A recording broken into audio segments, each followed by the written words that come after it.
This is about women's health and women's conditions.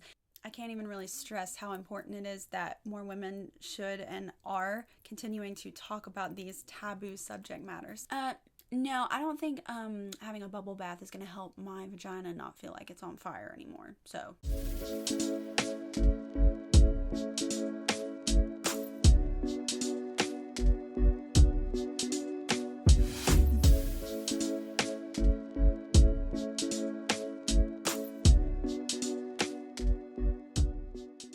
Hi guys, it's Mackenzie. Welcome back to my channel. In today's video, today's going to be something a little different. Haven't really talked about anything like this before on YouTube, so this is all new. But if you're watching this video, I assume that maybe you are looking for answers regarding to Vulvodynia. And no, this is not a video about Vulvodynia, the band, okay? If you're here for the band, just go somewhere else, because this is about women's health and women's conditions, and this is a condition that I happen to have. So this is going to be a video about my story regarding Vulvodynia and where my husband and I are at on our journey to surgery for having a vestibulectomy for myself, of course, and everything that has happened so far to get us to where we are now. If you're watching this video, just know that there are tons of women out on the internet, including myself, who are here to talk to you, to help you. If this is something you are for the first time searching for and you have answers and questions and you think this is something that you could potentially have, please comment down below. I would love to reach out for support for you and help you kind of dissect. I mean, I'm not a doctor and I'm not going to claim to be any kind of medical help, but I can offer advice and information for other doctors for this condition and conditions like Vulvodynia. Grab your iced coffee though, or your tea. This is a ongoing trend for this channel that if you like coffee, we should just go ahead and be best friends. But grab you water, grab any drink of your choice, and let's just sit down and chat. This is my bed, and we're just in my room, and thought this could be just a simple, casual chat about real life things. And these are things that really need to be talked about and addressed. I can't even really stress how important it is that more women should and are continuing to talk about these taboo subject matters, such as medical issues regarding genitalia. I mean, this is such a more common issue than you would think, but no one has the courage hardly to talk about it. It's not easy to talk about, but I've already opened up on Facebook about my condition, and maybe you're here from Facebook or from somewhere else, and you know me or whatever. I don't care if you watch this video. I'm obviously putting this out for the whole world to see, so I'm not shy about it, because I don't think there's anything to be shy about. I don't think our bodies are anything to be shy about in terms of real life issues with them, medical standpoint, of things that go on with the human body and specifically for a woman's body that other women are going through, and they need help, because if no one talks about it, you start to feel really alone. And it's amazing just by talking about this how many connections I've made with other women who are dealing with the same things that I never would have known. So it's important, and that's why we're talking about it today. And if you like this video, please don't forget to subscribe and turn on post notifications to stay updated on my journey through this condition. And this condition is not for the faint of heart. It's not fun. It's, of course, but it's not easy. But I'm a firm believer that God does everything for an exact reason and purpose, and I continue to see just snippets of what he might be doing in the behind the scenes of why this is part of my story and my husband's story. And you know, I'm not going to sit here and say, what are you doing, God, and judge God for being God, because he obviously has a plan and purpose, and he is in control and not me. But anyway, this is my story, so keep watching if you want to know about my journey with Vulvodynia. I have to take coffee sip breaks. By the way, I made my own brown sugar shaken espresso at home with my Nespresso, and it's pretty good, I'm just saying. We'll put as a disclaimer to this video, I am a Christian. And when we're dealing with sexual issues, we're going to get into morality a little bit, and it's just important for me to clarify that I'm coming from a biblical worldview, a Christian's perspective. So that's going to be a little different in regards to my story than opposed to someone else. But please know that I'm not judging anybody who wants to do life a little differently than I and has a little bit of a different story than mine in regards to waiting for marriage and waiting for sex. So, don't come for me, but this is my story, and that's what I've chosen to do with my life. And I'm very proud that I waited for marriage, and I wouldn't change it for anything in the world, because my faith is number one in my life. It is my life. So this is just my story.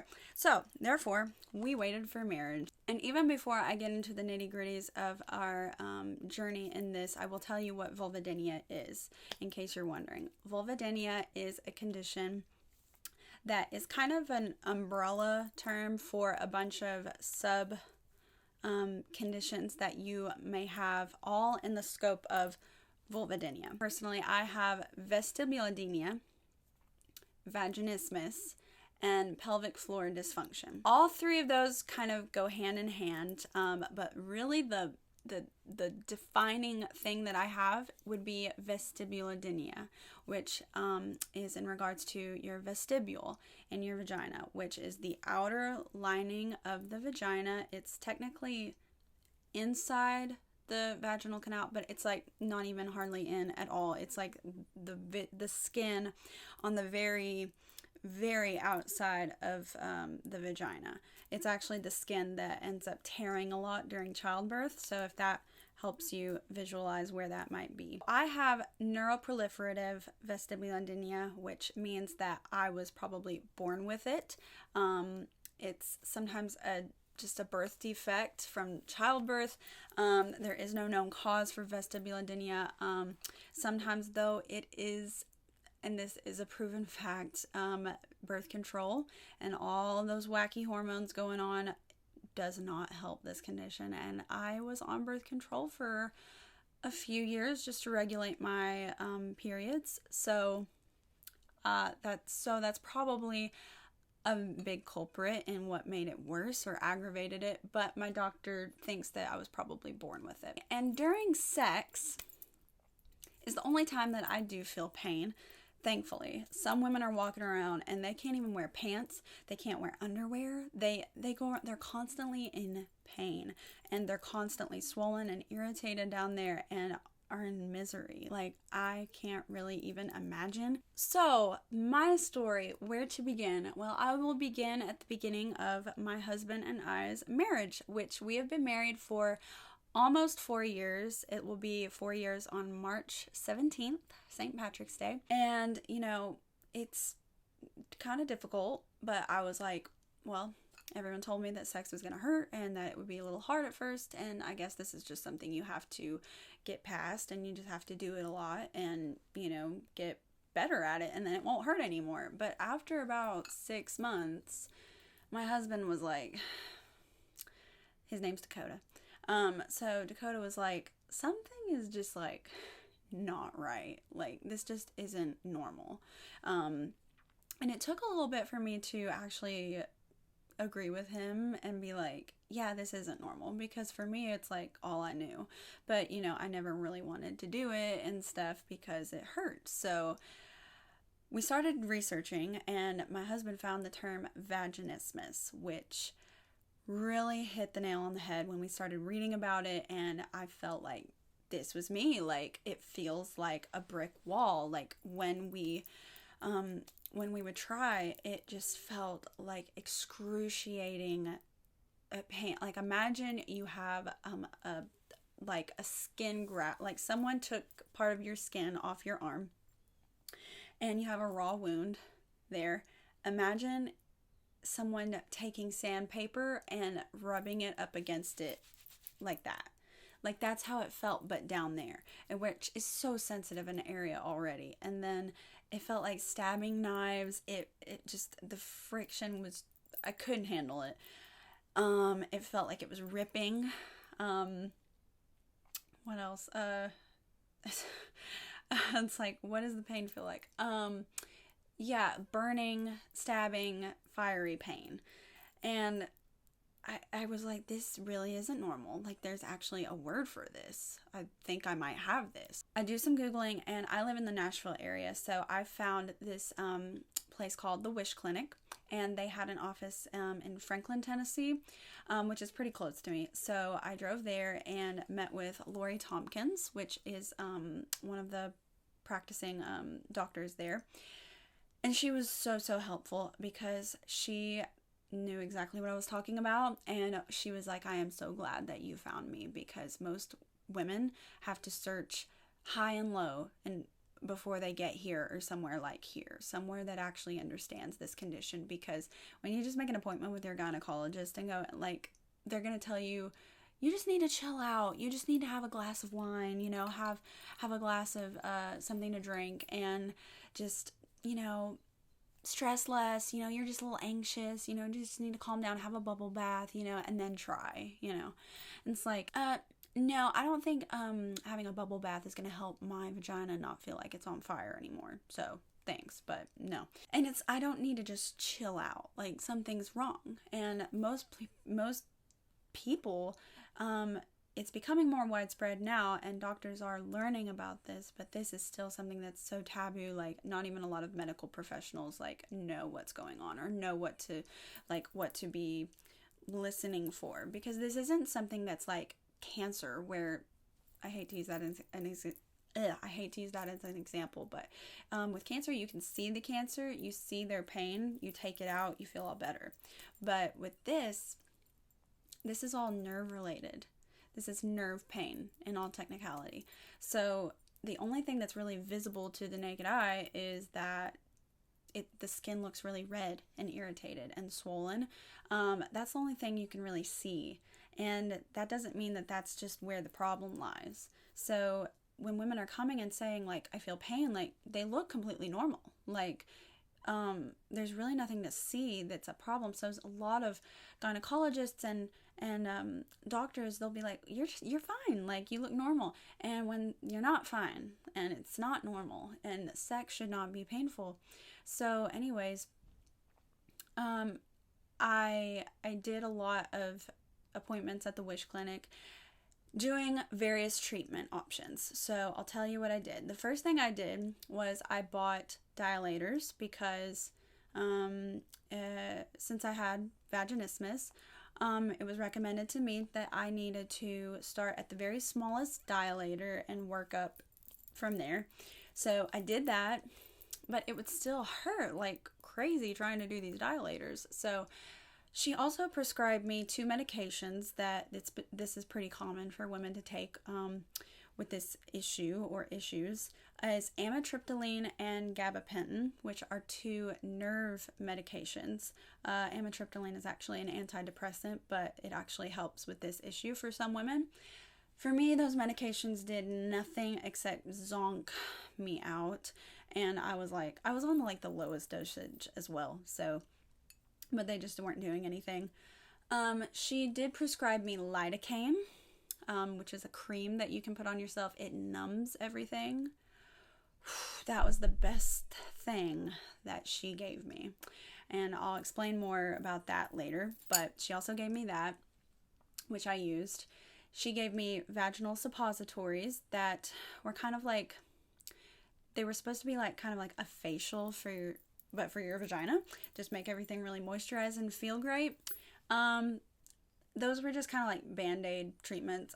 After a while, I didn't want to pay for them anymore. She also recommended me a physical therapist, which I started going to help me with my dilators and to help my pelvic floor. So a pelvic floor physical therapist, and I found actually a great one, and I can't wait to go back to her again. But I did go to her, and she's in like the Murfreesboro area. Her name is Bunny Donnelly. Yes, her name's Bunny. But she was super helpful for me, because she finally helped me make it click in my head what was actually the cause of my problem. Because at first I thought, this is just my muscles. But she was actually the person who made it click for me that it wasn't my muscles. My muscles were just reacting to the true source of the pain, which was in my vestibule. And Lori Tompkins had told me this too. It's not like she hadn't explained this to me, but for some reason it just clicked with Bunny, because Bunny really helped me distinguish pain from muscle pain and then vestibule pain, because whenever everything's just squished down in there, so it just feels like what pain am I feeling right now? You know, it's hard to learn your body like down there because you can't see it. So Bunny really helped me with that, with physical therapy. And Bunny was like, you know, this stuff is helping you, but this is just a Band-Aid treatment, because your muscles are reacting to the pain from your vestibule. So without fixing that pain, you know, kind of like our time here is in a way pointless. And that was kind of like, oh, okay. So I did my treatments with her as much as I needed, but it was still very helpful for me because it really helped me learn where the pain was, and really helped me centralize it and focus on it and know, like, this is my pain, this is where it is. I know what muscle pain feels like versus vestibular pain. Helped me really learn my body. So back to the Wish Clinic. The last treatment that I actually did at the Wish Clinic with Lori Tompkins was I did trigger point injections, which had steroids in the injections. And injections means shots right down there and on your hoo-ha. So yeah, all up in there.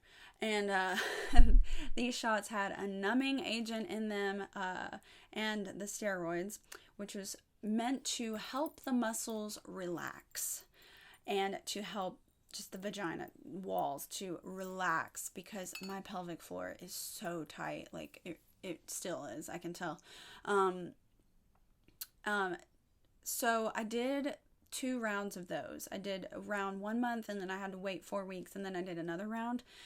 And these weren't very cheap. I think I total spent on both sets like $300 or so, like $350, which isn't terrible, but I would rather have that money back, because these injections absolutely wreaked havoc on my body. It was the most awful month and a half or 2 months ever, because the injections, they didn't have any like hormones in them or anything, but the steroids, it just started to create like kind of like a hormonal thing going on in my body. So it just made me increase in hormones a lot. Like I had it just really kind of made my body be like, oh, what's going on? So I had 2 periods in 1 month, each 2 week long, like total like bleeding periods, like, and they were bad ones too.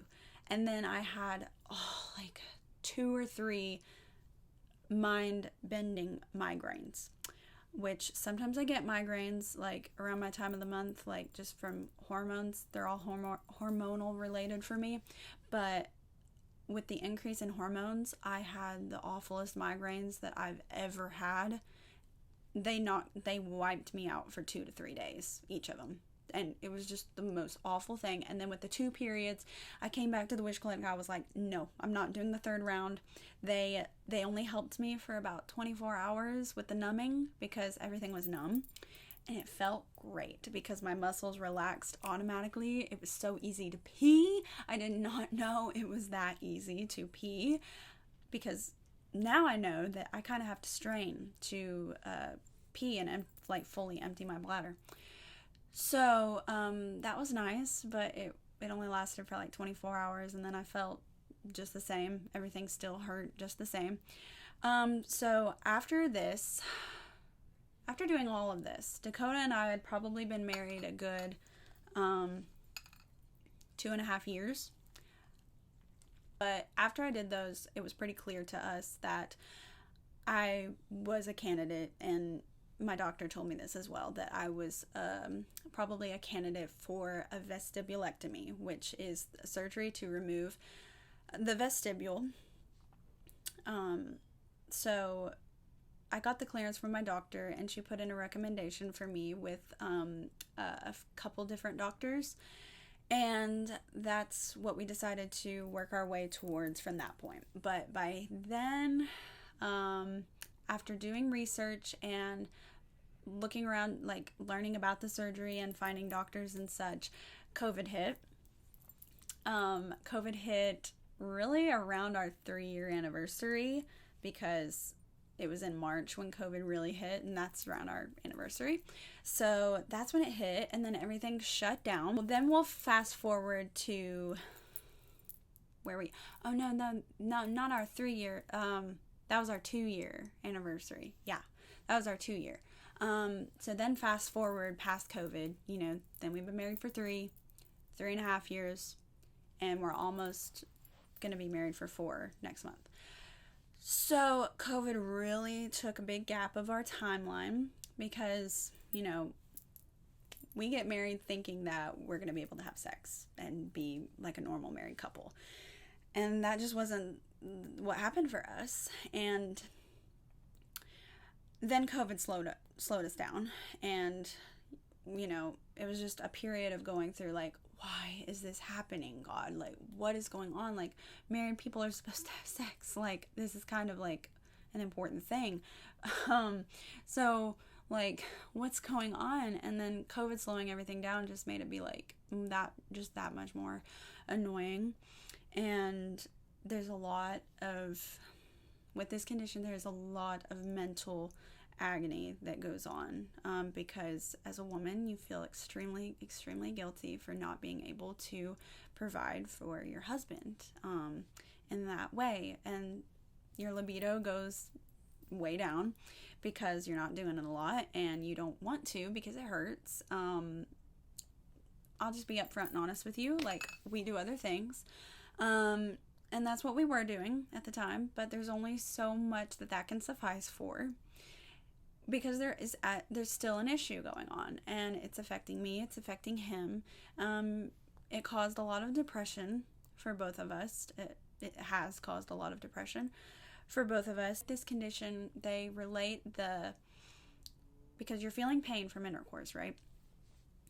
There are multiple studies that claim and show proof that the pain associated with intercourse due to these conditions is very, very, very similar to pain felt from sexual trauma survivors, rape victims. Like, I want to be careful with that, because I don't want to put myself in anyone's shoes who has gone through that, because I still say that's a little different, but I do want to say that I probably do understand to some degree, because I can definitely tell that there are like triggering things for me that where it's painted sex in a very negative light for me mentally, because for me sex means pain, and that's all my brain knows. There is kind of an end in sight, or at least another step that we're working towards right now, because I, through multiple research and study, have found a doctor in Washington, D.C. that I feel very, very confident and very, very grateful to be able to work with. And her name is Dr. Rachel Rubin, and she is actually going to be performing my vestibulectomy, which this video is going up on, I don't know, sometime in February.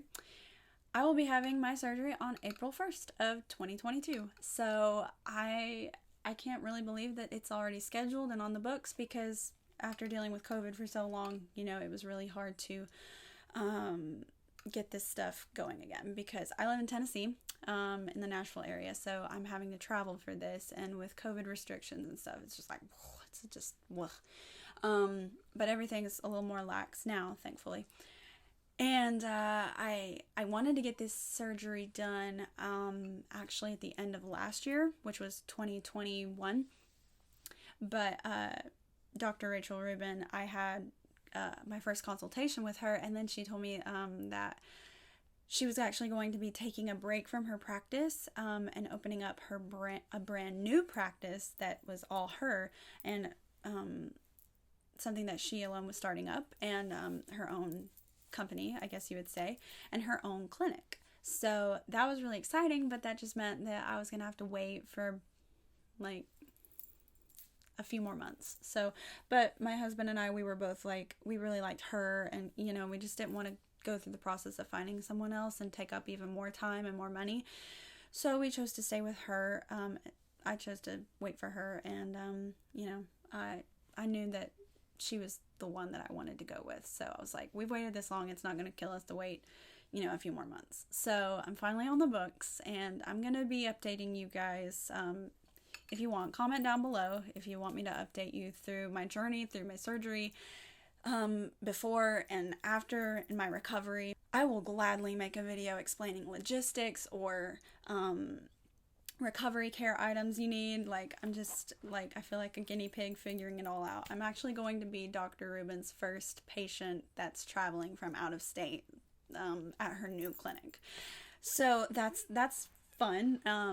But everything's on the books and is scheduled, and we're extremely, extremely grateful. We've actually also been doing a fundraiser, and we've been raising money with the help of our friends and family and donating, because also this surgery is not cheap, especially when you're a young married couple like myself and my husband.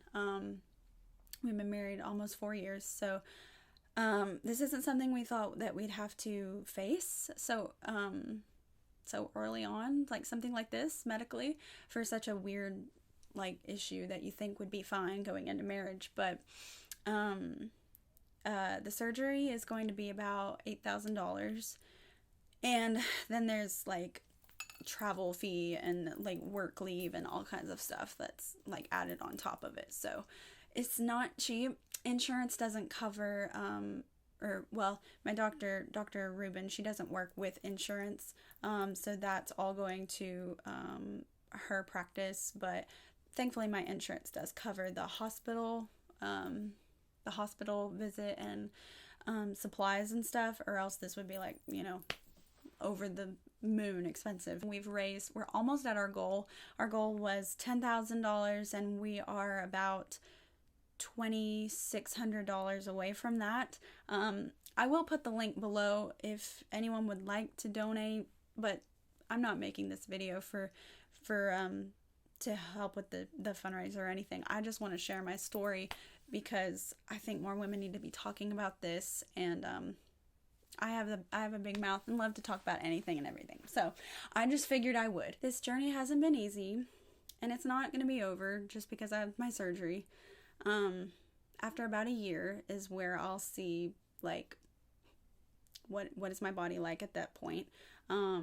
Like, hopefully this cures everything, but you know, it might not, and I have to be prepared for that, you know, as well. But I very highly think that it will fix most of my pain. And then after that, it'll probably be me in physical therapy working through muscle pain from the trauma of experiencing pain down there all these years. So just keep me in your prayers, or maybe by this time in point in history my surgery is over, and you can go watch some other videos I've made in regards to my recovery and how the surgery went and stuff. For so long I thought of sex as like my trophy, like, because I waited for marriage and I'm gonna get my trophy because God's gonna be so pleased with me and blah blah blah. And it's not that God wasn't, but you know, we don't get a cookie every time we do something right. You know, we don't get rewarded every single time. Like, God certainly blesses us in marriage, and sex is definitely a blessing, like it is, but it's not a reward. We do what's right because God said, because his way is perfect and my way is trash, and he's the one in control, and he's the one who put all of this into existence. So who am I to think that I have any control over this life or what happens, or you know, like, because I don't. And this minute that I start to realize that, oh, I don't have any control, that's when my anxiety gets better. I'm glad I don't get my way sometimes in life, but that's easier said than acted upon. So no, our journey is kind of strange, and this topic is strange, but you know, my husband and I are firm believers that one day this will all be a thing of the past, and it's only going to make us stronger and strengthen our marriage. And would we change anything? No, because this is all such a learning process, and this is helping, most importantly, this is helping other people. And I think God puts us on these journeys and enables us to go through these things in order to be there for other people and to help others, which is so, so important. For watching till the end of this, wow, you must really want to know, because I'm sure this video is going to be quite long. So thank you for watching. If you want to see more videos like this, let me know in the comments. I'll make more about my journey with this, but I'll be praying for you. If you want to share your story with me, I would be so honored to talk with you. And yeah, just thank you guys so much for watching, and I'll talk to you in my next video. Bye.